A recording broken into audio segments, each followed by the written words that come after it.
Polyben Teachers and I am Sagorika Banerjee. Once again I am back with another exciting video for the students of class 9. As promised in the previous video, today I will be telling you how to do the competency based questions for the chapter The Happy Prince. तो जैसा कि मैंने पिछले video में आप लोग को बताया था कि मैं नेक्स्ट वीडियो में कॉम्पिटेंसी बेस्ड क्वेश्चंस लेकर आऊँगी, तो इस चैप्टर से द हैप्पी प्रिंस से किस तरीके के कॉम्पिटेंसी बेस्ड क्वेश्चंस बनती हैं और उसका आंसर किस तरीके से किया जाता है, that I will be taking up in this video. So stay tune to my video and watch the video till the end. Now पहला वाला जो क्वेश्चन मैंने लिया है, ये मैंने आरटीसी लिया है, जो कि मैंने चैप्टर के लास्ट पोर्शन में से 2 लाइनें ली हैं. तो जैसा कि मैं रीड कर रही हूँ, आप देखिए.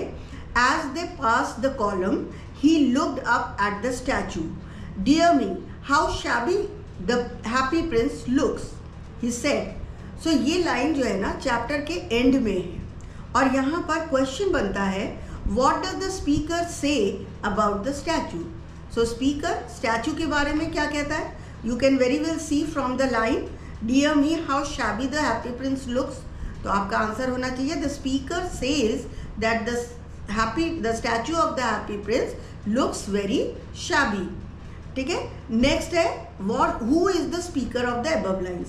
आप अगर चैप्टर को पढ़ते हैं तो आपको समझ में आ जाएगा this line is spoken by the mayor. तो आप लिखोगे the mayor of the speaker of these lines is the mayor. Last third question इसमें से बनाया गया है एक एमसीक्यू क्वेश्चन, जो कि इस तरीके से the happy Prince looked shabby because. अब इस बिकॉज के बाद आपको ये लाइन फुल करनी है और उसमें 4 ऑप्शंस दिए रहेंगे. First one is it was smeared with dust. Smeared मतलब धूल मिट्टी से सना हुआ. Second is it was drenched in rain, that means वो पानी में भीगा हुआ. Third is it was dirty, वो गंदा सा था. And fourth is all it's jewels were taken out. दोबारा मैं सेंटेंस को पढ़ रही हूँ. The happy Prince looked shabby because yes the fourth option is the right answer. All it's jewels were taken out. वो इसीलिए तो गंदा दिख रहा था, इसीलिए तो शैबी दिख रहा था. So this is the way to write down the answers for RTC questions. एक लाइन के आंसर्स होते हैं because these are 1 marker questions. Next we come towards the 30 to 40 और 40 to 50 वर्ड्स वाला short type questions.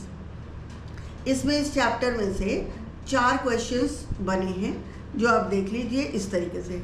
The first one is describe the statue of the happy Prince. अब इस question में आपको हैप्पी प्रिंस के statue के बारे में डिस्क्राइब करना है. मैं आपको पूरा आंसर नहीं दे रही हूँ, but I am giving you the pointers.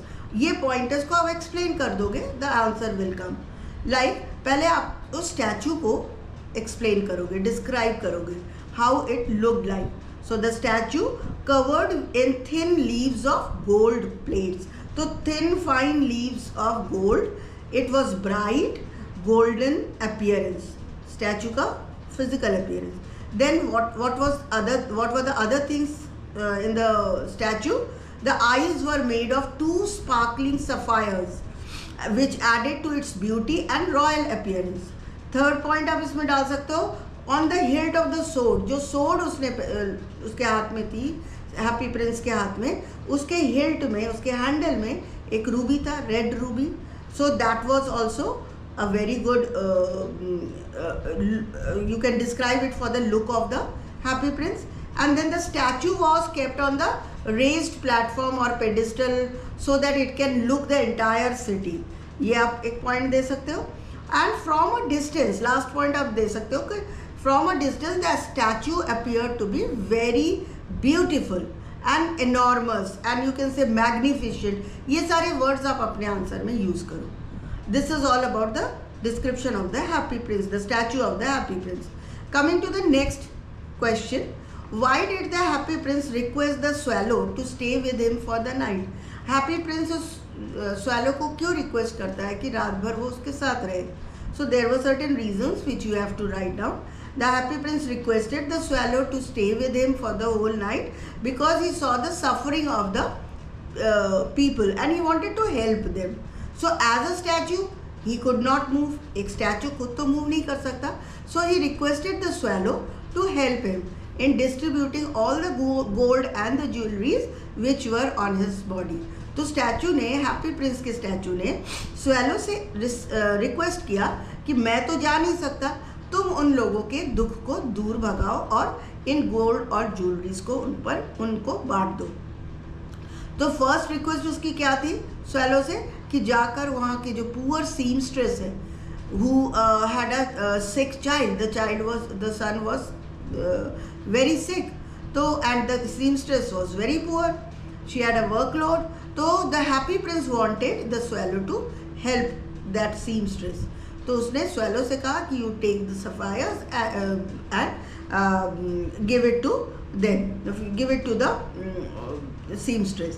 Next है happy prince appeal to the swallow's kindness to stay with him. इस तरीके से उसने और भी लोगों की हेल्प की, जैसे एक प्ले राइट था, जैसे एक मैच गर्ल थी, इन सब की उसने मदद की।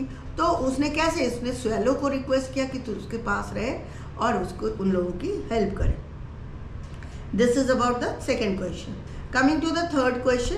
थर्ड क्वेश्चन में अगर हम आते हैं तो एक क्वेश्चन है, how did the swallow become the prince's eyes. अब ये क्वेश्चन कहीं इसका आंसर आपको चैप्टर में नहीं मिलेगा। That is why this is called as a competency based question, कि आपको उस चैप्टर में से समझना होगा और उसका आंसर करना होगा। तो प्रिंस की आईज कैसे बन गए स्वेलो, तो जब happy prince lost its eyes, जब उसने अपनी सफायर्स दे दी तो क्या हुआ, the happy prince could not see, तो उसने स्वेलो से कहा to fly around the city and see the sufferings of the people. तो स्वेलो क्या करती थी, एवरी डे मॉर्निंग में उड़ कर पूरे शहर में घूमती थी और उड़ के जाती थी, and she use to come back to the happy prince and tell about the miseries and sufferings of the poor people. और उन सफरिंग्स के बारे में जानकर हैप्पी प्रिंस फिर उससे कहता था कि मेरी बॉडी में जितने भी गोल्ड लीव्स और ये सब है, ज्वेलरीज है, ऑर्नामेंट्स है, ये एक एक करके तुम जाके उन लोगों को दे आओ। So that is why it became the eyes of the happy prince. तो वो एक तरीके से it use to give the report to the swallow, use to give the report to the happy prince about the sufferings of the people in the city, and in return the happy prince would request her to distribute all the jewelries. Now coming to the fourth question, the little swallow grew colder and colder but keep up his determination. How did the bird show his strength, great strength and courage? अब इस chapter में आपने ये भी देखा, it was the winter season when the swallow it was a migratory bird, it was going to the city of Egypt, but it remained there. तो अब शहर में सर्दियाँ बढ़ रही थी, but the swallow was so much influenced by the kindness of the happy prince that it could not leave the place. वो उस शहर को, उस हैप्पी प्रिंस को छोड़कर जा ही नहीं पाई। So despite the growing cold, the little swallow remained determined to help the happy prince fulfill his mission. Happy Prince का एक ही मिशन था कि वो शहर के सारे लोगों को हैप्पी देखना चाहता था। तो उसके इस मिशन को फुलफिल करने के लिए स्वेलो ने वहाँ से जाना ही, सोचना ही बंद कर दिया, स्थगित कर दिया। It dropped it's plan, it remained with the swallow, with the happy Prince. अब क्या हुआ, सर्दियाँ बढ़ गई, सर्दियाँ बढ़ गई तो it had adverse effect on the swallow, और स्वेलो को finally had to sacrifice its life, उसको अपनी लाइफ, अपना जीवन जो है सैक्रिफाइस करना पड़ा because of helping the happy prince. So इसमें उसने अपनी स्ट्रेंथ भी दिखाई कि although it was getting weaker, swallow जो है इस ठंड के मौसम में वीक होती जा रही थी, but still it continued its process to fly over the city and give the report to the happy prince and thereby help the poor people. Now coming to the last question, what is the moral of the story The Happy Prince? ये भी आपको chapter में कहीं नहीं मिलेगा। You have to read between the lines and understand क्या क्या moral teachings इस स्टोरी से निकल के आती है। तो सबसे पहला है सेल्फलेसनेस। सेल्फलेसनेस कैसे? The story highlights the importance of putting others needs above one's own. Swallow ने अपनी जो नीड थी वो अलग रखा और उसने हैप्पी प्रिंस और in short the sufferings of the poor people की नीड को ऊपर रखा। तो सेल्फलेसनेस उसने दिखाई, उसने अपने बारे में नहीं सोचा बल्कि उसने सेल्फलेस होकर उन लोगों की मदद की। Compassion, it emphasises the value of compassion and empathy towards the people who were suffering. इसमें भी कंपैशन स्वैलो का भी है और हैप्पी प्रिंस का है, क्योंकि हैप्पी प्रिंस ने अपनी सारी ज्वेलरीज इवन अपनी आईज भी दे दी। As a result it looked shabby और एज ए रिजल्ट वो हैप्पी प्रिंस को फिर मेल्ट कर दिया गया उसकी स्टैचू को। तो उसने सैक्रिफाइस किया ना अपनी ब्यूटी को, ठीक है। In the same way swallow ने भी क्या सैक्रिफाइस किया, अपनी life, and that was all for the compassion. वो कंपैशन शो कर रहे थे to the poor people. Next comes true happiness. अब you know true happiness does not lie in having और अचीविंग गोल्ड और वेल्थ और luxury of life. True happiness तब होती है when you help others. So here also happy Prince ने अपनी सारी डेकोरेशन जो है जो दे दी, अपनी सारी ज्वेलरीज जो दे दी, और it became blind also. In short it achieved that happiness by helping others which it could not have when it was looking very beautiful. जब वो खुद इतना सुंदर स्टैचू था तब वो खुशी उसे नहीं मिली थी, बल्कि जब उसने उन लोगों की मदद की, वो ब्लाइंड भी हो गया, फिर भी वो जो एक हैप्पीनेस है वो उसे मिली, true happiness after helping the poor people. Similar is the case with the swallow. और लास्ट पॉइंट इसमें आप देंगे सैक्रिफाइस का। That is, both the happy prince as well as the swallow, they demonstrated personal sacrifice and that led to the greater good. अपनी personal sacrifice कर कर उन्होंने एक बड़े से गुड, एक मिशन फुलफिल किया, गुड अचीवमेंट की, and that is what, that is the helping the poor people. So this is all about the competency based questions from the chapter the happy Prince. मुझे लगता है आप लोग को ये वीडियो से काफ़ी हेल्प मिलेगा, because you know the students of class 9 please understand, try to learn from such type of questions, क्योंकि when you go to class 10 and you appear for the board exam, most of the questions CBSE gives on the competency based level. So आपसे आपकी reasoning, आपकी understanding check की जाती है, जो आपको book में कहीं स्ट्रेट अवे नहीं मिलेगा। So you need to understand. अगर आप क्लास 9 से इस चीज़ को समझ ले, by the time you reach class 10 you will be able to perform it very well.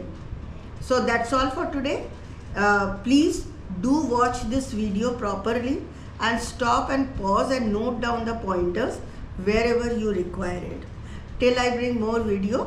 But at the same time I must tell you, in the next video I am going to bring more related chapter related explanation for the students of class 12. तो अब से जो मेरी videos आएंगी वो एक video आपके class 9th के सिलेबस को कंप्लीट करेगी और दूसरी वीडियो क्लास 12th के स्टूडेंट्स, बोर्ड एग्ज़ाम अपीयर करने वाले स्टूडेंट्स के लिए मेरी वीडियोस आएंगी. Please keep watching the next video which will be for the students of class 12th who are appearing for the board, CBSE board this time. So stay tuned to my channel till I bring more videos. Bye bye.